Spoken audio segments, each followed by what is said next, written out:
Graças e paz, família Zéu. Mais uma aula aqui nossa. Hoje nós vamos ensinar, começar um novo tema. Espero que Apocalipse tenha deixado muitas dúvidas na tua cabeça. Vai para a Bíblia, vai estudando e eu tenho certeza absoluta que você vai aprender cada vez mais. Vamos entrar agora em escatologia.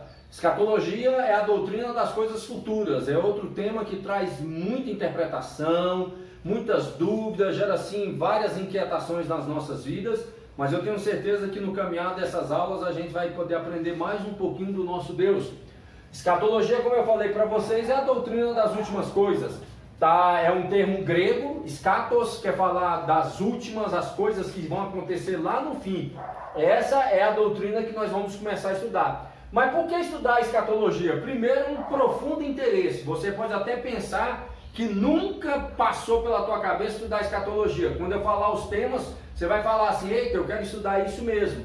Escatologia trata sobre morte, sobre mortalidade, nós somos ou não somos eternos, estado intermediário, parousia, que é a segunda vinda do nosso Senhor, milênio, ressurreição, juízo final e o estado eterno. Muitas dessas coisas nós já falamos lá na aula de Apocalipse, mas nós vamos voltar aqui mais de uma forma mais específica. Claro que não vai dar para a gente adentrar em muitos detalhes, mas eu tenho certeza que você há de aprender algo para despertar no teu coração um estudo mais profundo de escatologia. Há vários posicionamentos teológicos. Nós vamos tentar falar todos os posicionamentos teológicos e você olha, estuda e agarra um desses posicionamentos para você. Lembrando, não é o posicionamento teológico que te leva para o céu. O que te leva para o céu é você crer no nosso Senhor Jesus Cristo. Primeira coisa que nós vamos trabalhar em escatologia é o fundamento dela lá dentro do Antigo Testamento. Nós temos que olhar lá para trás para a gente ver como essa doutrina já vem sendo falada desde o início. Muitas pessoas acham que escatologia só está lá em Apocalipse. Bem antes, o nosso Deus já tinha revelado isso. A morte, por exemplo, no Antigo Testamento, é mais do que cessação da vida. É tudo aquilo que ameaça ou enfraquece a vida, como por exemplo o pecado. Lá no Antigo Testamento, eles tinham a visão que o pecado era a morte. Infelizmente nós perdemos isso um pouco, né? Nós demos uma ajeitadinha aí e não levamos o pecado assim tão a sério. Representa o fim da vida e o verbo morrer é usado a primeira vez lá em Gênesis capítulo 2, versículo 17. Você vê que lá no início Deus já está falando disso. Aparece um termo também em hebraico que muitas vezes confunde as nossas vidas, que é Sheol. Sheol é o lugar dos mortos. Ponto. Começa assim. O significado dessa palavra é muito complexo.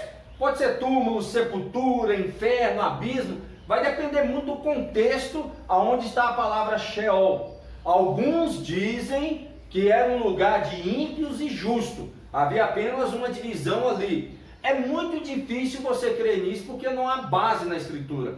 Se você olhar lá para o Novo Testamento, você vai ver que Jesus Cristo fala que há um abismo muito grande entre quem está lá no lugar de sofrimento e quem está no seio de pai Abraão. Então não tem como o justo e o ímpio estar ali compartilhando do mesmo local. Vai falar também da ressurreição. Ressurreição não é só falada quando o nosso Senhor Jesus Cristo ressuscita. Ela fundamenta-se lá no Antigo Testamento justamente porque Deus está no controle da vida. Esse era um pensamento único deles lá, né? O termo não aparece, o termo ressurreição, no Antigo Testamento, mas os verbos usados expressam justamente isso. Por exemplo, voltar à vida, despertar de novo. Isso fala de uma ressurreição. Dá uma olhada lá em Daniel capítulo 12, versículo 2, e você vai ver Daniel falando que vamos voltar à vida para que nós possamos ser julgados. Filho do homem é outro assunto que tem muito no Antigo Testamento, e a gente pensa que isso só tem lá em Jesus Cristo, porque a gente o chamamos de Filho do homem. 108 vezes no Antigo Testamento.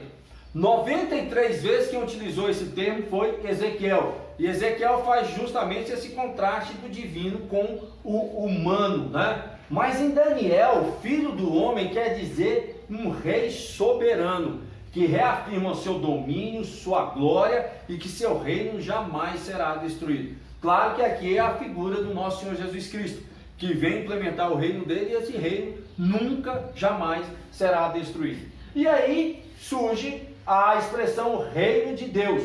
A expressão reino de Deus, ela também não aparece assim escrita dessa forma no Antigo Testamento, mas o pensamento está presente.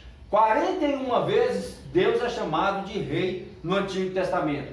O reinado do nosso Senhor Deus, o reino de Deus é correlacionado com o reino de Davi, né? A visão de Deus é de um Deus reinando, é repetida vezes ali no Antigo Testamento a gente pode ver. Essa visão ela é repetida várias vezes. O nosso Deus que reina, né? Agora nós temos lá já a visão de um reino presente e um reino escatológico.